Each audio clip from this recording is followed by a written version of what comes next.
Shalom, salam sejahtera dalam kasih Tuhan Yesus Kristus.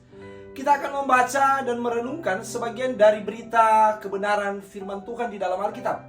Tapi sebelumnya, mari kita berdoa.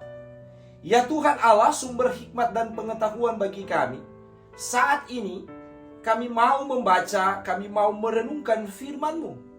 Kiranya kasih-Mu, Roh-Mu akan memberkati kami semua, agar supaya ketika kami membaca, merenungkan kebenaran firman-Mu dalam Alkitab, kami semakin mengerti dan memahami, mencintai kebenaran-Mu, dan dengan sukacita memberlakukannya dalam kehidupan kami sehari-hari. Berbicaralah Tuhan saat ini. Kami mau bukan hanya sekedar mendengar, tapi melakukannya dalam hidup kami sehari-hari. Demi Yesus Kristus, firman yang hidup, kami berdoa. Amin. Saudara-saudaraku yang diberkati Tuhan, bacaan kita saat ini adalah dari surat Rasul Paulus kepada jemaat di Roma. Roma pasalnya yang kelima, ayat 1 sampai ayat yang ke-11. Roma 5, ayat 1 sampai ayat yang ke-11, di bawah tema Lembaga Alkitab Indonesia, Hasil Pembenaran. Sebab itu, kita yang dibenarkan karena iman, kita hidup dalam damai sejahtera dengan Allah oleh karena Tuhan kita Yesus Kristus. Oleh Dia kita juga beroleh jalan masuk oleh iman kepada kasih karunia ini. Di dalam kasih karunia ini kita berdiri dan kita bermegah dalam pengharapan akan menerima kemuliaan Allah. Dan bukan hanya itu saja, kita malah bermegah juga dalam kesengsaraan kita.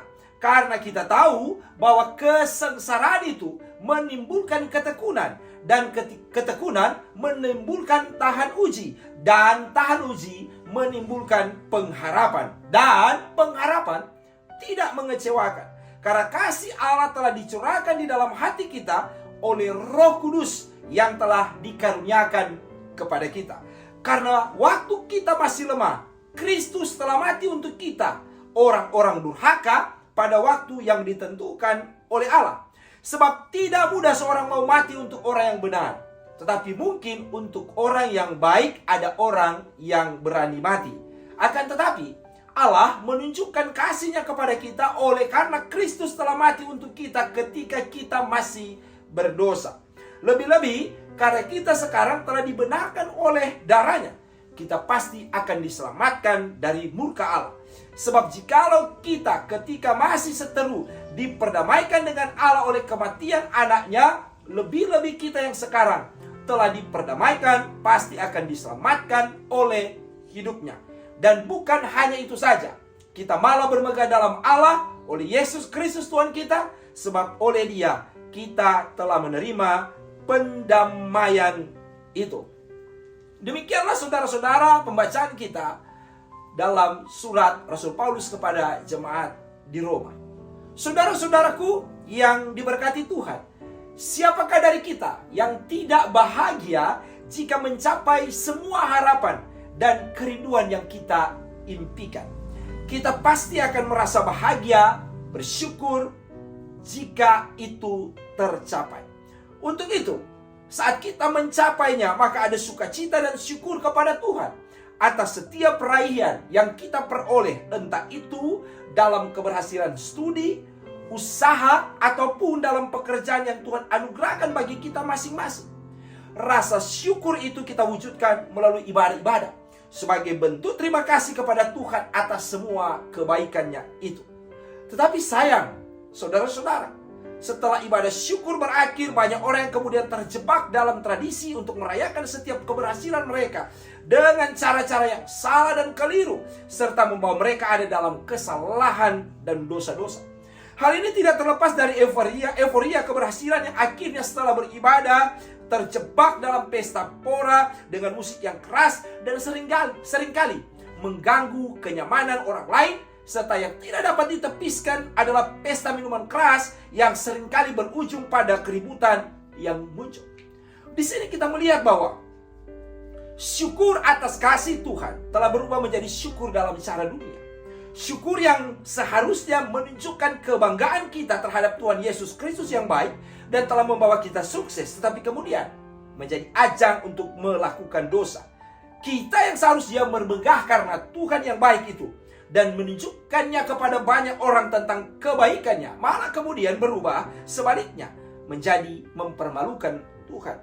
Orang benar harus terus mengingat bahwa kita telah diampuni dosa-dosanya dan dinyatakan benar oleh karena Tuhan Yesus Kristus. Untuk itu, maka tidak seharusnya kemudian kita diperhamba lagi oleh dosa.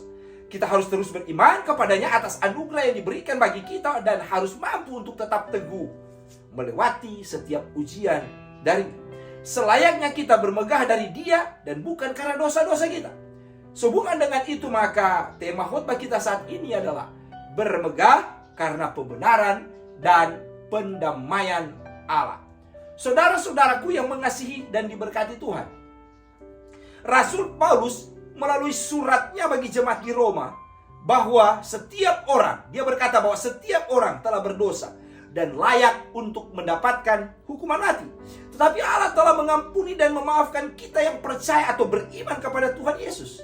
Inilah yang kemudian dituliskan oleh Rasul Paulus yang menjadi bacaan kita sepanjang minggu ini dalam pasal 5 ayat 1 sampai 11 dengan kalimat awal bahwa kita dibenarkan, Yunaninya dikaio. Kita dibenarkan karena iman, yaitu pistis dalam terjemahan Yunani, yang dapat juga diartikan sebagai kepercayaan, kesetiaan, dan ajaran yang diimani. Artinya, kita dibenarkan oleh karena kepercayaan kita, karena kesetiaan kita, karena ajaran yang kita imani. Dan olehnya kita hidup, Yunaninya ekomen. Kita mempunyai atau kita memegang damai sejahtera, Yunaninya eirene, dengan Allah oleh karena Tuhan kita Yesus Kristus.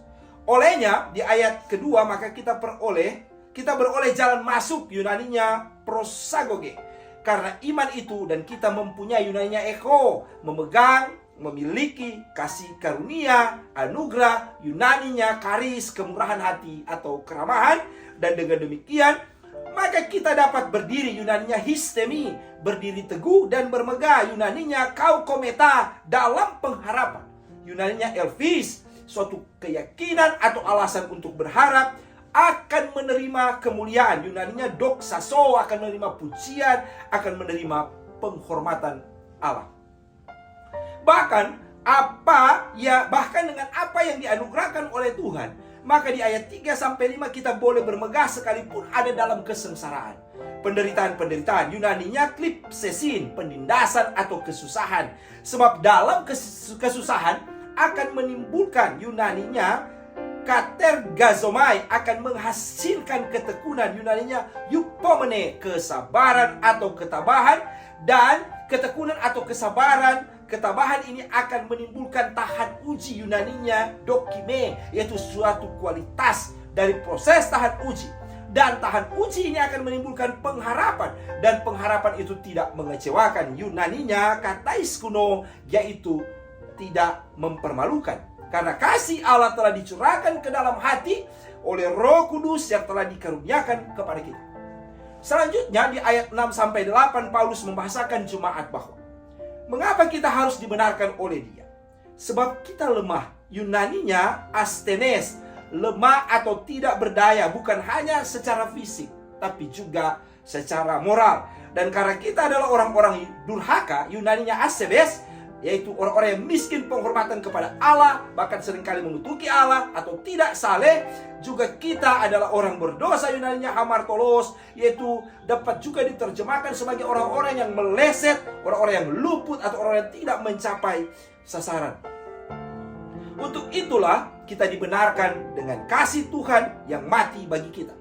Paulus mengatakan tidak mudah, Yunaninya molis, jarang, sukar, hampir-hampir tidak dapat seorang mau mati bagi orang benar. Mungkin untuk orang baik, Yunaninya agathos, baik hati, ada orang yang berani mati. Melalui kematiannya dan oleh darahnya, yaitu darah Tuhan Yesus Kristus, ayat 9, kita dibenarkan dan diselamatkan, Yunaninya zozo, yaitu kita disembuhkan dari murka Tuhan, Yunaninya orge, dari kemarahan atau hukuman. Sebab ketika kita masih seteru, Yunaninya ektros, ketika kita masih bermusuhan, kita menjadi musuh Allah, kita kemudian diperdamaikan, Yunaninya katalaso, dengan Allah oleh kematiannya. Apalagi kita yang sekarang pasti diselamatkan oleh hidupnya, dan bahkan kita bermegah dalam Yesus Kristus Tuhan kita, karena telah menerima, Yunaninya lambano, yaitu menerima pendamaian. Saudara-saudaraku yang mengasihi Tuhan, maka melalui bacaan minggu ini kita semua diingatkan untuk pertama, refleksi dari ayat yang pertama. Apa yang dilakukan oleh Tuhan Yesus Kristus menunjukkan kasih-Nya yang besar kepada anak-anaknya. Dikatakan oleh Rasul Paulus, kita hidup dalam damai sejahtera dengan ketertiban itu semua karena Tuhan Yesus Kristus. Kita yang seharusnya mendapatkan penghukuman atas semua dosa-dosa yang terus-menerus kita lakukan, kemudian mendapatkan pembelaan, pertolongan dari Tuhan Yesus Kristus sehingga kita tidak terhukum. Inilah kemudian yang harus terus diingat oleh kita sebagai orang percaya di tengah tanggung jawab kita yang berbeda-beda.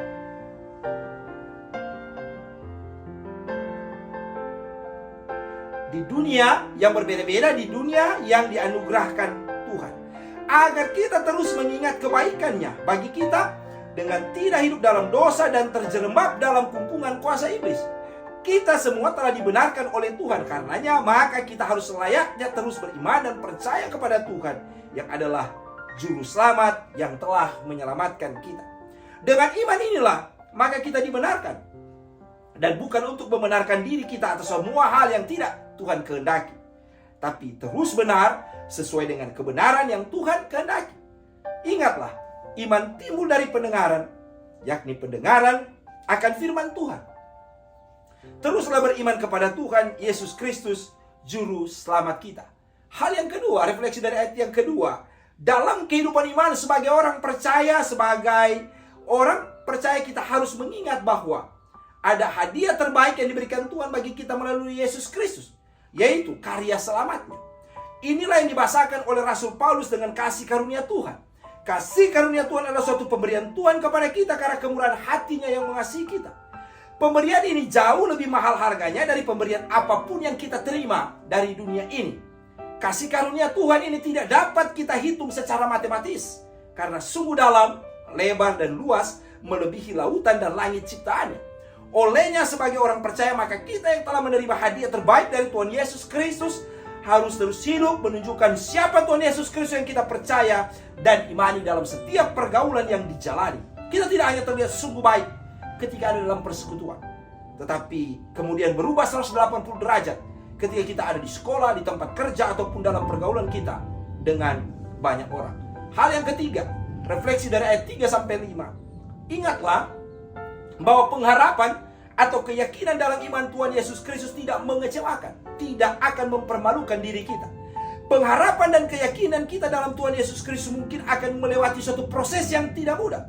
Tetapi sekali lagi Rasul Paulus mengingatkan kita sebagai orang percaya bahwa sekalipun kita mengalami penderitaan, kesulitan dalam hidup, itu malah akan membuat kita seharusnya lebih yakin dan semakin bertekun, semakin bersabar, semakin tabah. Karena dengan demikian maka proses ini akan membuat kita tahan uji dan berujung pada pengharapan dalam Tuhan Yesus Kristus yang menolong dan memampukan kita sebagai orang percaya untuk ada dalam segala situasi dan mau diproses dalam caranya, sehingga kita akan muncul seperti emas yang murni yang ditempa dalam api.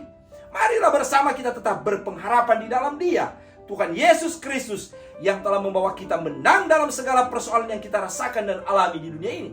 Tidak ada sesuatu pun yang terjadi pada kita di dunia di luar dari jangkauan Tuhan. Yang Dia minta dari kita adalah jangan sampai kehilangan pengharapan di dalam Dia.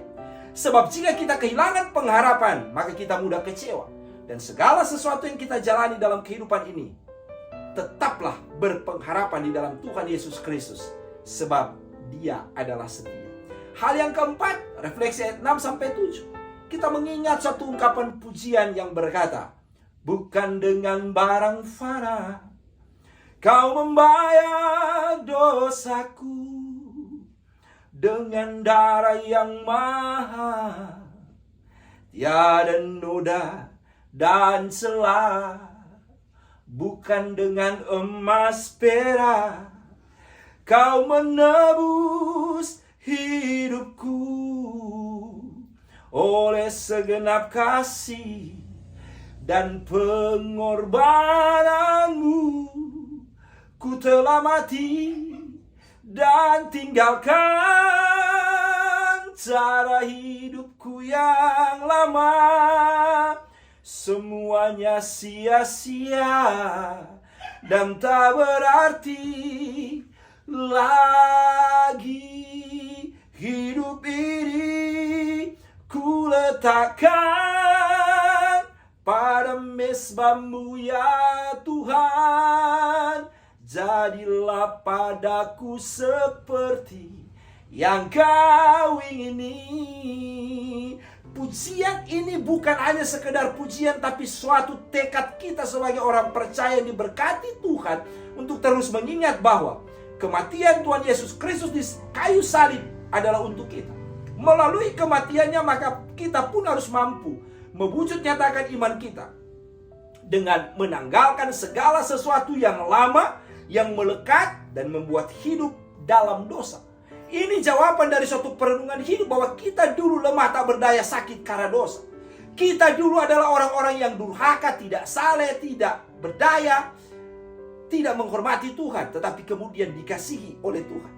Karena Tuhan tahu kelemahan kita dan tidak mungkin dengan segala usaha yang kita miliki dapat membebaskan kita dari dosa. Maka Dia datang ke dunia untuk kemudian membawa kita dikasihi kembali oleh Tuhan. Rasul Paulus membahasakannya dengan luar biasa di ayat 7. Sebab tidak mudah seorang mau mati untuk orang yang benar, tapi mungkin untuk orang yang baik ada orang yang berani mati. Hal ini seharusnya memberi dorongan yang kuat bagi kita orang percaya untuk terus mengingat bahwa kematian Yesus adalah karya luar biasa dari Tuhan untuk menunjukkan kasih-Nya terhadap kita yang cemar. Marilah sebagai orang percaya terus menjaga komitmen hidup yang benar dalam Tuhan Yesus Kristus yang telah mati bagi kita dengan menanggalkan segala kenikmatan duniawi yang ditawarkan dunia bagi kita, dan kita katakan tidak kepada dosa. Hal yang kelima, berefleksi dari ayat 8 sampai ayat 9. Kita semua diingatkan bahwa kasih Allah telah dibuktikan dengan kematiannya ketika kita masih berdosa. Kata berdosa adalah ungkapan yang diterjemahkan dari kata Yunani hamartolos yang juga dapat diartikan meleset, luput, tidak mencapai sasaran. Artinya, saat kita melakukan sesuatu yang tidak Tuhan kehendaki, maka hidup kita meleset. Hidup kita tidak mencapai sasaran dalam keinginan Tuhan. Bahkan saat kita melakukan kebaikan dan tidak melakukan dengan tidak sempurna, itu pun dapat dikatakan tidak mencapai sasaran atau tidak kena. Melalui bacaan hari ini, melalui bacaan saat ini, maka kita terpanggil untuk menjalani kehidupan dalam iman kepada Tuhan Yesus Kristus. Sama seperti seorang penembak jitu, sniper, yang terus-menerus mencapai sasaran, tidak meleset dalam mencapai tujuan iman sebagai orang percaya di tengah berbagai macam godaan yang dapat membuat kita jatuh dan gagal untuk mencapai tujuan hidup kita. Ingatlah, kita telah dibenarkan dan diselamatkan oleh Tuhan Yesus Kristus. Hal yang terakhir, hal yang keenam, berefleksi dari ayat 10 sampai 11. Kita semua sebagai orang percaya terpanggil untuk terus melayani Sang Kepala Gereja dengan semua karunia yang Tuhan anugerahkan bagi kita masing-masing. Semua yang kita terima dari Tuhan, tentu itu juga yang kita persembahkan untuk kemuliaan dan hormat namanya. Sebagai orang percaya yang telah didamaikan dengan Tuhan, maka kita diselamatkan olehnya. Hal ini tentu berbeda dengan keadaan kita yang dibahasakan oleh Rasul Paulus jika kita dulu masih seteru. Yunaninya ektros, musuh atau yang dibenci Tuhan. Tapi sekarang telah diperdamaikan dan diselamatkan oleh Tuhan Yesus Kristus. Dengan semua yang kita terima dari karya keselamatan yang dikerjakan dalam Tuhan Yesus Kristus, maka kita harus bermegah oleh karena Dia. Kemegahan itu bukan karena siapa kita, tetapi tentang siapa Tuhan yang kita percaya dalam Yesus Kristus. Walaupun dunia seringkali melihat segala kemewahan itu tidak terlepas dari keindahan, kecantikan, kegantengan, kekayaan, pangkat, dan jabatan. Tapi kita sebagai orang percaya kepada Tuhan Yesus Kristus harus membuktikan bahwa yang paling utama adalah kemegahan dan kebanggaan iman kepada Tuhan Yesus Kristus yang telah membawa kita selamat. Dan hal-hal lain adalah bonus hadiah dari Tuhan kita. Sebab apa artinya kemegahan dalam ukuran dunia, tapi kita tidak selamat dalam kehidupan kekal? Bukankah itu adalah kesia-siaan dalam menjalani hidup? sebagai orang beriman. Tuhan Yesus memberkati kita semua. Amin. Kita berdoa. Terima kasih Tuhan untuk kebenaran firman saat ini. Pakai kami bukan hanya mau mendengar, tapi mau juga dengan sukacita melakukan firman, supaya banyak orang juga mengerti apa yang Tuhan inginkan melalui cara hidup kami sehari-hari, dan mereka pun mampu hidup sebagaimana yang Tuhan kehendaki. Terima kasih Bapa. Roh Kudus memampukan kami untuk terus menjadi pelaku firman yang setia. Segala kemuliaan dan hormat hanya bagi-Mu, ya Tuhan Allah, di dalam nama Yesus Kristus, Tuhan dan Juru Selamat kami. Amin.